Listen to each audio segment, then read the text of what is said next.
Hello প্রিয় HSC বন্ধুরা, welcome back to my new video. আজকের ভিডিওতে আমরা কথা বলবো ঢাকা সেন্ট্রাল ইউনিভার্সিটি সম্পর্কে। তোমরা ইতোমধ্যে জানো ঢাকার সেরা 7টি সরকারি কলেজ নিয়ে 7 কলেজ গঠিত হয়েছিল এবং 7 কলেজকে বর্তমানে একটি বিশ্ববিদ্যালয়ের রূপ নেওয়া হয়েছে, যার নাম হচ্ছে ঢাকা সেন্ট্রাল ইউনিভার্সিটি এবং এটি একটি প্রস্তাবিত বিশ্ববিদ্যালয়, অর্থাৎ ইতিমধ্যে এটি প্রস্তাবিত হয়ে গিয়েছে।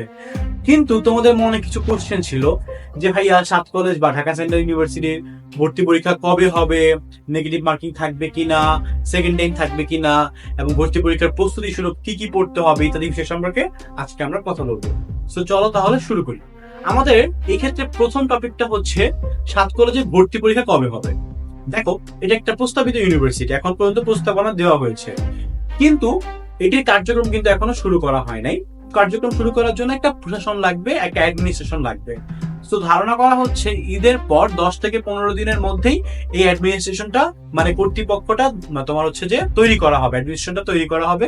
এবং যখনই এই প্রশাসনটা তৈরি হয়ে যাবে, অর্থাৎ 7 কলেজ বা ঢাকা সেন্ট্রাল ইউনিভার্সিটির প্রশাসনটা যখন তৈরি হয়ে যাবে, তখনই কিন্তু ভর্তি বিজ্ঞপ্তি প্রকাশ করা হবে। তাই ধারণা করা হয় ঈদের 10 থেকে 15 দিন পর আমরা ভর্তি বিজ্ঞপ্তি পাবো। এবং ভর্তি বিজ্ঞপ্তি পাওয়ার পরে যেটা হবে যে ভর্তি বিজ্ঞপ্তি দেওয়ার 20 থেকে 25 দিনের মধ্যে তোমাদেরকে সময় দেওয়া হবে, ধরে রাখো 20 দিন। এই 20 দিন সময় থাকবে হচ্ছে আমাদের মোটামুটি অ্যাপ্লাই করার, অর্থাৎ তুমি যে এখানে ভর্তি পরীক্ষা দিবা, সেই ভর্তি পরীক্ষা দেওয়ার জন্য তোমাকে অ্যাপ্লাই করার জন্য টাইম দেওয়া হবে 20 দিন। এবং 20 দিন পরে বা তোমাকে 2-3 দিন পরে হচ্ছে বা 5-7 দিন পরে তোমাকে অ্যাডমিট কার্ড ডাউনলোড, তার একদিনের জন্য পরীক্ষা। তার মানে ধরে নেওয়া হয় যখন ভর্তি বিজ্ঞপ্তি প্রকাশ করা হবে তার ঠিক 30 দিনের মাথায় আমরা ভর্তি পরীক্ষা দিতে পারবো। এবং ধরে নেওয়া হচ্ছে ভর্তি পরীক্ষা যেহেতু তোমার কবে হবে সেটা সম্পর্কে বিজ্ঞপ্তিটা দেওয়া হবে জুলাই মাসের 15 তারিখে। তার মানে ধরে নেওয়া হয় যে তোমার জুলাইয়ের পরে মাসটা যে আগস্ট মাসটা আছে, আগস্ট মাসে হয়তো মাঝখানের দিকে বা শেষের দিকে আমাদের ভর্তি পরীক্ষাটা অনুষ্ঠিত হয় বলে আশা করা যায়। সো এটা হচ্ছে আমাদের প্রথম টপিকটা, সেটা হচ্ছে ভর্তি পরীক্ষা কবে হবে। সো আনুমানিক বলতে গেলে এখনো পর্যন্ত আগস্টের 15 তারিখেই ভর্তি পরীক্ষা হওয়ার সম্ভাবনা আছে বলে আমরা মনে করি। ঠিক আছে, এরপর আমাদের যে গুরুত্বপূর্ণ টপিকটা ছিল নেগেটিভ মার্কিং থাকবে কিনা। হ্যাঁ, তোমরা জানো ইতিমধ্যে যে 7 কলেজ ঘোষণা দিয়েছে তাদের ভর্তি পরীক্ষায় নেগেটিভ মার্কিং থাকবে, অর্থাৎ তোমার প্রতিটি ভুল উত্তরের জন্য 0.25 মার্ক কাটা যাবে। এটা ইতিমধ্যে তোমরা জানো যে কোনো প্রতিযোগিতামূলক পরীক্ষা হোক, সেটা চাকরির পরীক্ষা হোক, সেটা বিশ্ববিদ্যালয় ভর্তি পরীক্ষা, সব ক্ষেত্রে কিন্তু নেগেটিভ মার্কিং এর ব্যবহারটা হয়। কারণ তুমি যখন নেগেটিভ মার্কিং ব্যবহারটা না করবা, তবে সেক্ষেত্রে দেখা যাবে যে একটা পরীক্ষা পূর্ণ প্রতিযোগিতামূলক ভাবে হয় না। সো একটা পরীক্ষা যদি পূর্ণ প্রতিযোগিতামূলক ভাবে নাই হয়, তবে দেখা যাবে যে সেক্ষেত্রে আমরা একটা ভালো আউটপুট পাই না।